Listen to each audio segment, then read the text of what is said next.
Friends, welcome to our channel Gyan Ganga Ayurveda classes में। आज हम लोग बात करेंगे संहिता अध्ययन के बारे में। संहिता अध्ययन की बात करते हैं, इससे पहले हम बता दें कि हम लोग के पास हमारे पास खास तौर से समय कम रहता है आप इस चैनल के प्रति, क्योंकि जो मुझे राज्य की तरफ से जो राज्य की जो जिम्मेदारी मिली है उसका निर्वहन करना है, साथ ही साथ एक चिकित्सक होने के नाते जो कि चिकित्सकीय कर्म है उसको भी करना है, और उसके बाद जो भी हमें टाइम बचता है वो हम आपके लिए एक शिक्षक के रूप में आपके सामने प्रस्तुत होते हैं। उम्मीद करते हैं और कोशिश भी करते हैं कि मैं आपके लिए अच्छे से अच्छे मैटर को समझा सकूं, और जिस भी विषय को स्टार्ट करूं उस विषय में आपको मैं परिपक्व बना दूं, और साथ ही साथ उस विषय के प्रति आपकी एक पकड़ बन जाए कि एक्चुअली में उस विषय को पढ़ना कैसे है। तो हम लोग बात करते हैं कि संहिता संहिता की शुरुआत हमने की है। इसका मतलब क्या है कि बहुत से बच्चों ने चैनल पे कमेंट के थ्रू पूछा कि सर सेकेंड ड्रॉप का जो सब्जेक्ट है कब स्टार्ट करेंगे। तो उसके लिए मैंने काफ़ी सोचा समझा, और कुछ समय बाद हमने डिसाइड किया कि नहीं, अब सेकेंड जो प्रॉप के जो भी सब्जेक्ट्स हैं उसकी स्टार्ट किया जाए।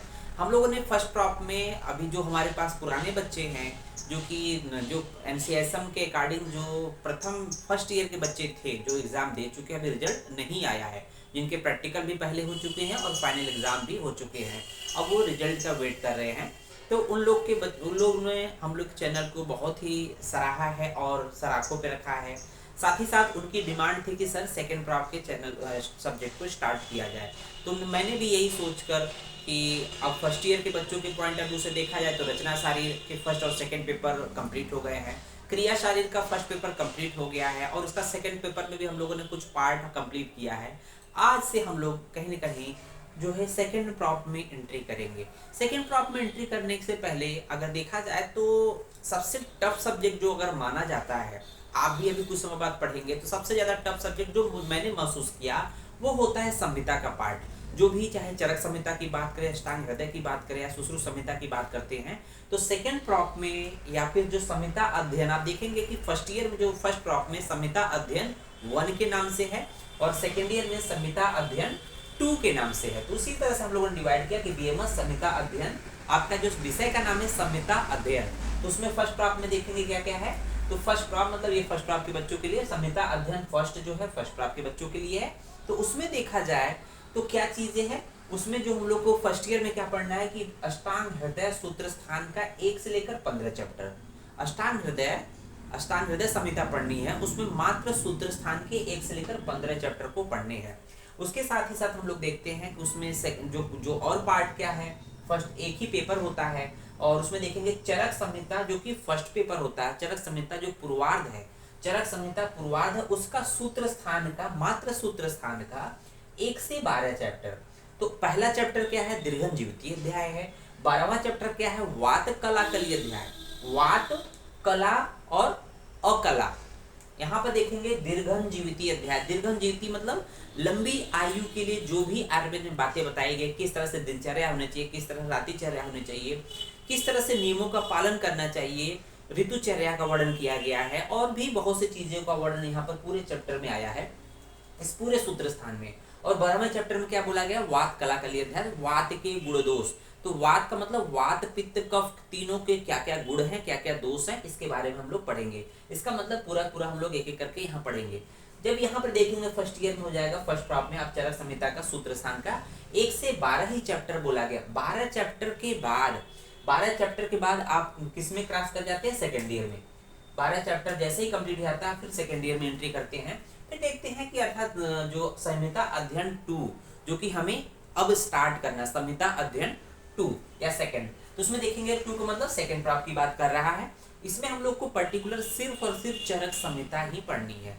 यहाँ पर एक ही संहिता पढ़नी है, सेकेंड ईयर में चरक संहिता पढ़नी है। तो उसमें क्या क्या पढ़ना है, आपको पढ़ना क्या है, तो उसके बारे में देखेंगे। यहाँ पर हम लोग कहीं ना कहीं एक इंट्रोडक्शन के पॉइंट ऑफ व्यू से लेक्चर है, एक रूपरेखा है, एक आउटलाइन है कि पढ़ना क्या है। सेकेंड ईयर में या फर्स्ट ईयर में जो संहिता है उसको पढ़ना क्या क्या चीजें पढ़नी, क्योंकि हमें जब तक सिलेबस याद नहीं हो तब तक हमारे दिमाग में उससे रिलेटेड प्रश्न नहीं आते हैं, तो एक आउटलाइन नहीं बन पाती उस प्रश्न पत्र के बारे में। तो देखते हैं सेकेंड प्रॉप में चरक संहिता पढ़नी है, चरक संहिता पढ़नी है, वो भी फर्स्ट पार्ट, पूर्वार्ध लिखा है ना, पूर्वार्ध फर्स्ट जो बुक होती है वो 2 बुक में होती है, 2 पार्ट में होती है। पहले पूर्वार्ध है, तो उसमें भी पूर्वार्ध में सूत्र स्थान देखेंगे। सूत्र स्थान का मतलब क्या है, 13 से 30 चैप्टर। तो सूत्र स्थान में कितने चैप्टर होते हैं चरक के, 30 चैप्टर होते हैं।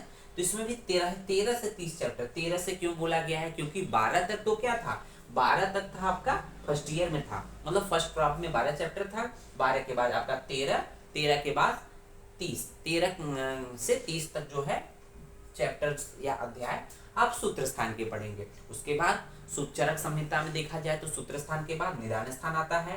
तो निदान स्थान में टोटल कितने चैप्टर्स होते हैं, अध्याय होते हैं, इसमें होते हैं 8। तो 8 चैप्टर्स होते हैं। तो यहाँ पूरा 1 से लेकर 8 चैप्टर्स हम लोग को पढ़ने हैं। उसके बाद देखेंगे विमान स्थान। विमान स्थान में भी चैप्टर संख्या कितनी होती है, 8 होती है। तो 1 से लेकर 8 तक जो भी विमान स्थान के जो भी चैप्टर्स है उसके बारे में पढ़ने हैं। और साथ ही साथ देखेंगे चौथे नंबर पे आता है शरीर स्थान। शारीर स्थान अर्थात शारीर स्थान में चरक ने जो चैप्टर बताए हैं 8 चैप्टर बताए हैं, और 1 से लेकर 8 इसका मतलब 8 चैप्टर हम लोग को पढ़ने हैं। और लास्ट में देखेंगे 5वां जो होता है इंद्रिय स्थान। इंद्रिय मतलब अरिष्ट स्थान की बात किया गया, मृत्यु सूचक लक्षण। इंद्रिय स्थान क्या है, एक तरह से अरिष्ट सूचक लक्षण। अरिष्ट सूचक लक्षण। अरिष्ट का मतलब होता है मृत्यु सूचक लक्षण। अरिष्ट का मतलब मृत्यु, मृत्यु से पूर्व जो भी लक्षण आते हैं उसको बोलते हैं अरिष्ट। अरिष्ट का वर्णन है, अरिष्ट मतलब सूचक लक्षण है, मृत्यु सूचक लक्षण यहाँ इंद्रिय स्थान में है। और टोटल चैप्टर्स कितने होते हैं, 12 होते हैं। तो ध्यान रखिएगा चरक संहिता के सूत्र स्थान में चैप्टर संख्या 30 होती है, जहां पर 1 से 12 जो फर्स्ट ईयर में पढ़ने थे और 13 से 30 जो है सेकेंड ईयर में पढ़ने हैं। साथ ही साथ निदान स्थान के 8, शारीर स्थान के 8, विमान स्थान के 8, इन तीनों के 8 चैप्टर होते हैं। आपके एमसीक्यू में पूछा जाएगा और पूछा जाता है कि चैप्टर्स की संख्या कितनी होती है। शारीर स्थान में भी 8 होते हैं और इंद्रिय स्थान में 12 चैप्टर होते हैं। तो इस तरह से हम लोग इसको आज स्टार्ट कर रहे हैं और इसको शुरू करेंगे। संहिता अध्ययन 2 चरक संहिता अगर शुरुआत करेंगे तो हम लोग जो 13वां चैप्टर है सबसे पहले इसी को स्टार्ट करेंगे। उस चैप्टर का नाम है स्नेहाध्याय। स्नेहाध्याय, स्नेहाध्याय अर्थात यहाँ पर स्नेहन कर्म की बात की गई है। स्नेहन कर्म इसका डिटेल में हम लोग उस चैप्टर में पढ़ेंगे। उम्मीद है चैप्टर पीरियड समझ में आया होगा। धन्यवाद।